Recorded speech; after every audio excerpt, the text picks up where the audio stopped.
Hey guys, Dr. Sam Robbins. Now, these days, testosterone is a big topic, mainly because of the TRT and HRT clinics, testosterone replacement therapy and hormone replacement therapy clinics.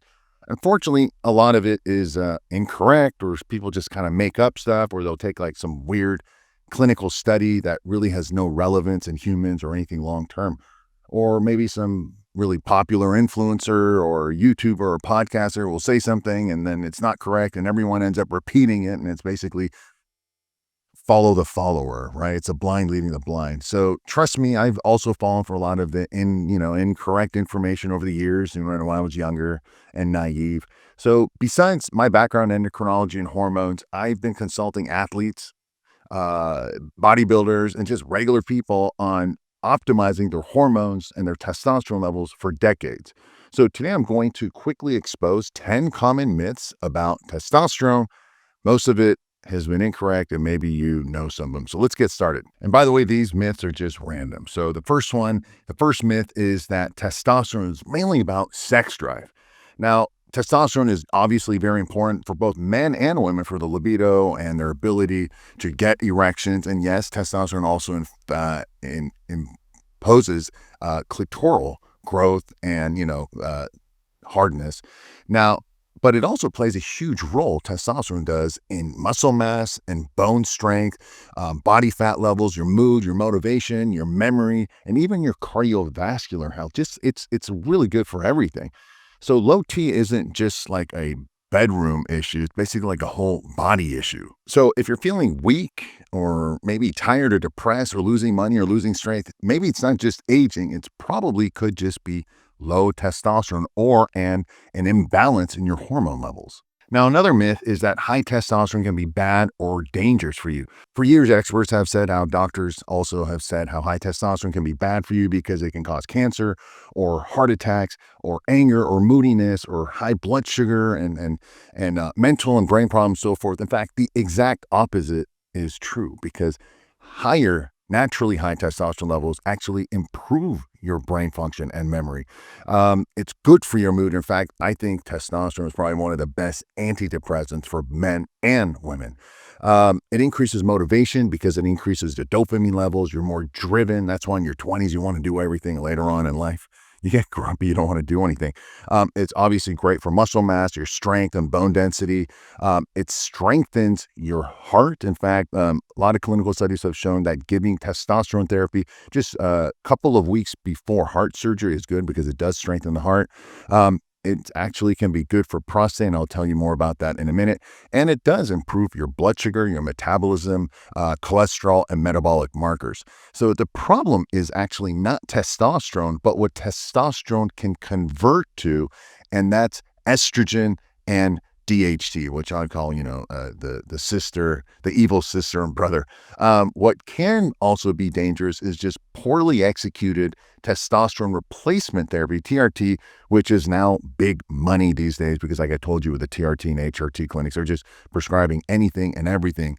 Initially, you feel great, and later on, you're going to have a lot of problems.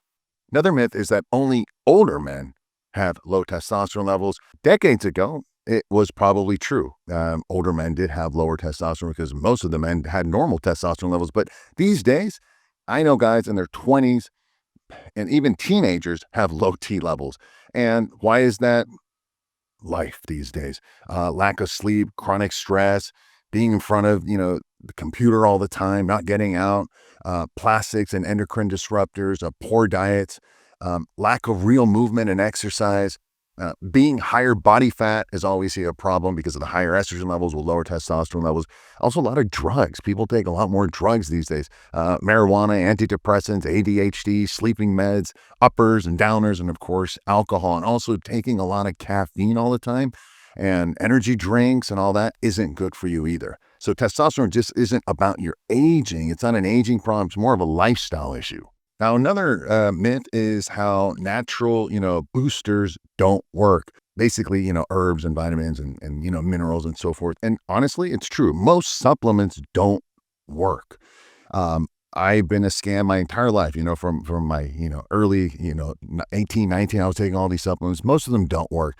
However, some ingredients are clinically shown in humans to improve hormone levels and free up testosterone, binded testosterone, improve other hormones, things like Tongkat Ali and ashwagandha and fenugreek and boron and tribulus and horny goat wheat and a few others actually are clinically shown to make improvements.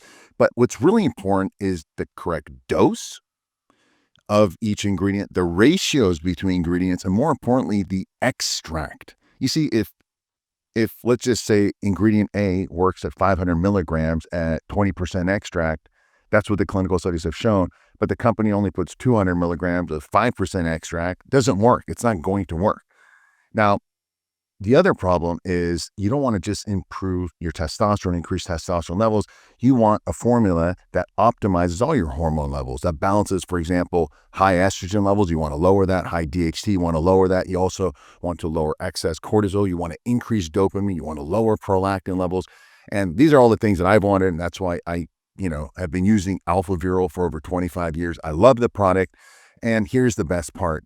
It works, and it works so well that it comes with results in 30 days or you pay nothing, and you get an additional $100 cash back on top of it. That's because it's just proven thousands of results. So you want to give it a try. There's a link below in the description area. Now, another myth is that low testosterone is just part of aging. And yes, you tend to lower testosterone levels every decade. However, having low testosterone when you're older is also not normal. 6 months ago, I actually did a blood test and my testosterone level was pretty high. It was at 1057 and just a little bit above the high normal range. And again, I'm in my 50s. And if you want to how I do it, keeping it at that higher level, let me know and I'll make a video about it. But I've had hundreds of clients, over the years who have increased their testosterone levels 100 points, sometimes double, even triple. And these are guys, obviously, not just the younger guys, which is easier to increase, but guys in their 40s, 50s, 60s, even 70s have gotten results. Now, it may not be as good as when you're 20s and things are always optimal and your receptors are good, but definitely it will not have to be low levels just because you're older. Trust me, all right? It doesn't have to be that way. There's ways around it. Now, another myth is that high testosterone can cause aggression or roid rage. No, the truth is, low testosterone is often linked to irritability and anxiety and even depression. Now, having stable, optimal levels of your hormones and testosterone levels improves your emotions, all right? This I see all the time. Every time I get a guy's testosterone levels optimal, he feels better. He's happier. Why would he be angry? Interesting, though, high estrogen is linked to aggression in both men and women, not testosterone. In fact, it's shown in rats as well.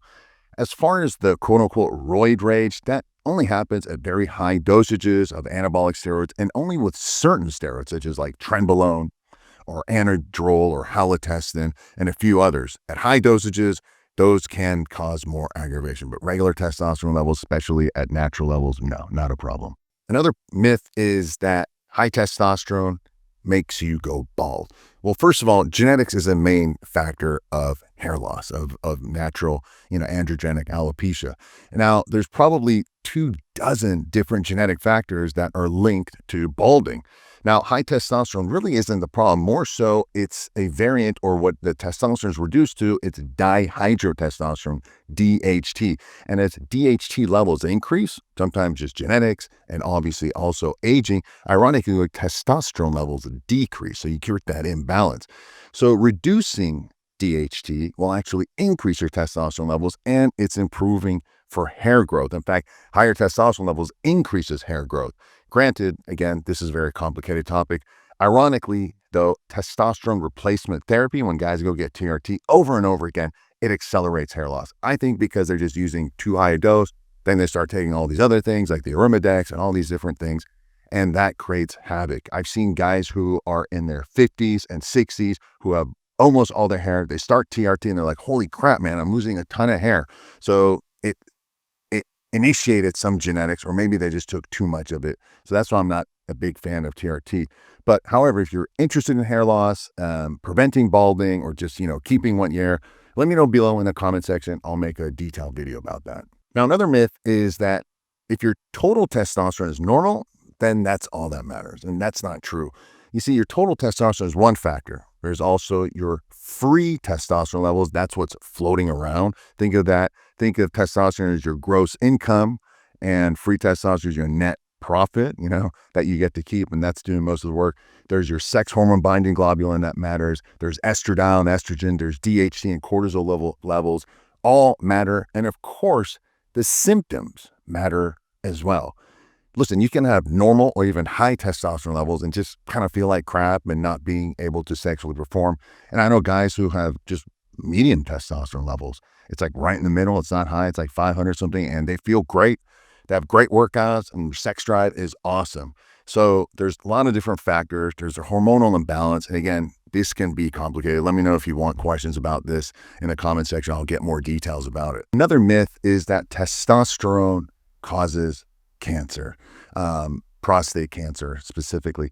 And this has been going on forever. I still have doctors saying that. And this is so incorrect. And it's such an old myth, but they still talk about it today. If high testosterone levels was a problem for the prostate, then all the guys, they're teenagers and guys in their 20s would all have prostate problems.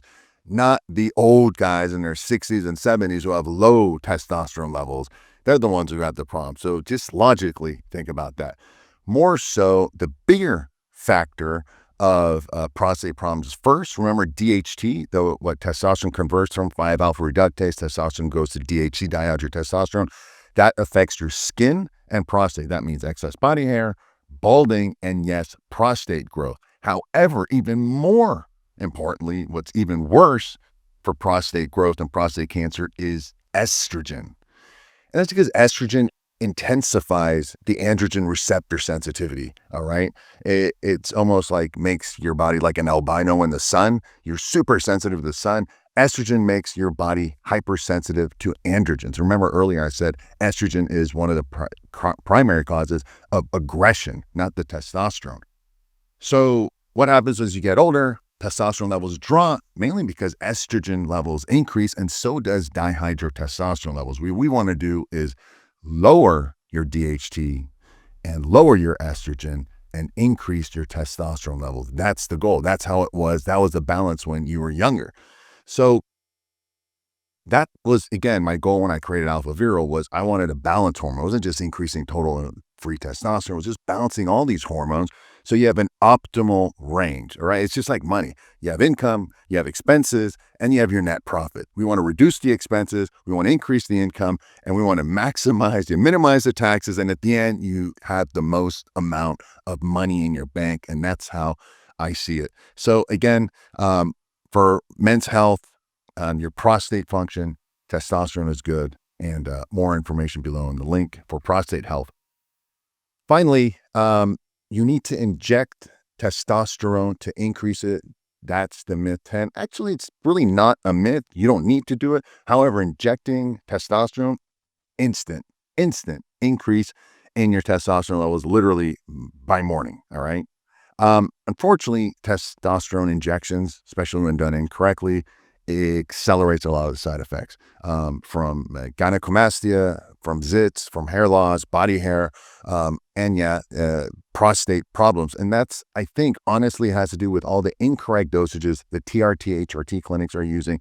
They just bombard you with a bunch of stuff because they can sell you more. It's say a little bit more testosterone, you get this awesome effect. Well, now we have to optimize the testosterone levels because estrogen is now converting. So we give you an aromatase inhibitor. Oh, whoops, now your testicles are shrinking. Well, don't worry about it. We're going to give you HCG and Clomid. Well, those accelerate more problems and blah, blah, blah, blah, blah, blah, blah, blah, blah. And all these things. You came in there and increased testosterone. Next thing you're walking out with 3, 4, 5 different drugs. And now they got you hooked month after month after month. And you can't stop. Once you stop, you shut down because your testicles stop working. And now that's the problem with TRT. So again, before you even think about testosterone replacement therapy, why don't you just fix everything first naturally? Again, eat better, lose fat, exercise, improve your sleep, reduce stress, and optimize specific, minerals and vitamins and herbs to optimize your testosterone production, vitamin D and so forth, get in the sun, reduce testosterone killing drugs, smoking pot, alcohol, a lot of prescription drugs are linked to it. First, improve all of these things naturally, all right? See how much improvement you see in your testosterone levels and hormones. Do that for 3 months, 6 months, see all that. Then do another blood test. If things are still not good, if the symptoms still suck, and you're really being honest, you've done that, then go for it, man. Then do TRT. Once you've done everything naturally, all right? Otherwise, and here's the other benefit, when you've done everything naturally, you fix everything as well as you can, the TRT will work even better at a lower dose with less side effects. That's the cool part. So the problem again with the internet, I believe these days, it's just too much information, all right? You're getting information overload. I think people just want more wisdom. It's a blind leading the blind. Now, I put together a testosterone blueprint guide. It's yours for free. It talks about all these things I talked about today, but in more detail, lifestyle, diet, supplements, even drugs and so forth. It's free for my subscribers. There's a link below underneath this video that you can, again, utilize it, get it. Let me know how it works for you. And if you want to have any other questions for the future, let me know in the comment section. If this was helpful, share it with someone. And thanks for watching. Take care.